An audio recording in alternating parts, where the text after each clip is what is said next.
Tanuja game బాగాలేదంటున్నారు బయట అందరూ.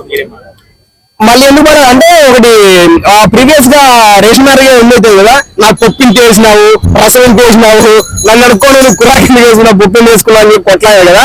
అంటే కొన్ని ఇలాంటి మాటలు వచ్చాయి అనమాట, డబ్బు విషయంలో కానీ ఫుడ్ విషయంలో కానీ గౌరవ వస్తాయి. అప్పటి నుంచి నెగిటివిటీ అనేది అయితే కంటిన్యూ అయింది అనమాట. ఇప్పుడు దాకా ఉండేది ఆ నెగిటివిటీ వెళ్ళిపోయింది. ఆ రేషన్ మార్కెట్ ఇప్పుడు లేదు కాబట్టి ఓకే, ఇప్పుడు మంచిగా ఆడుతుంది ఆమె, చెప్పాల్సిన అవసరం లేదు. ఇంకా టాప్ 5 ఫస్ట్ హిమాలయ భయ్యా.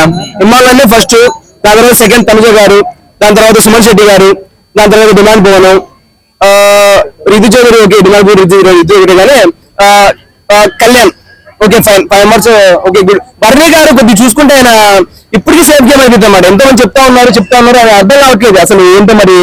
ఆయన పెద్ద దిక్కు ఇంటికి, కానీ అలా ఏం లేదు. కానీ ఏజ్ అయిపోతుంది భయ్యా, ఆలోచించే విధానం ఉంటుంది. మరి ఫిజికల్ గా గేమ్స్ ఆడేవి ఉన్నాయి, అవి చూసుకోవాలి కదా.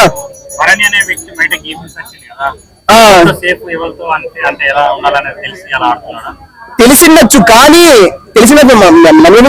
కాకపోతే ఏంటంటే అక్కడికి వెళ్ళి మనము with in fraction of seconds లో ఆలోచించే విధానం ఉండాలన్నమాట.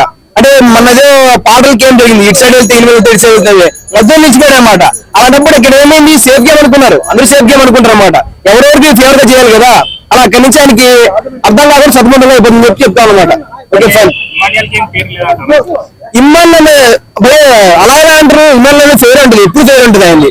ఏ విషయమో చూసుకోండి, ఆయన పరంగా ఏదో ఒకటి జరిగింది అని ఆయనకి అనిపించింది అనుకో, కంపల్సరీ ఏదో ఒక టాస్క్ కావచ్చు, ఏదో వెళ్ళిపోతే చెప్తాను అనమాట. అది చెప్పాల్సిన లేదు.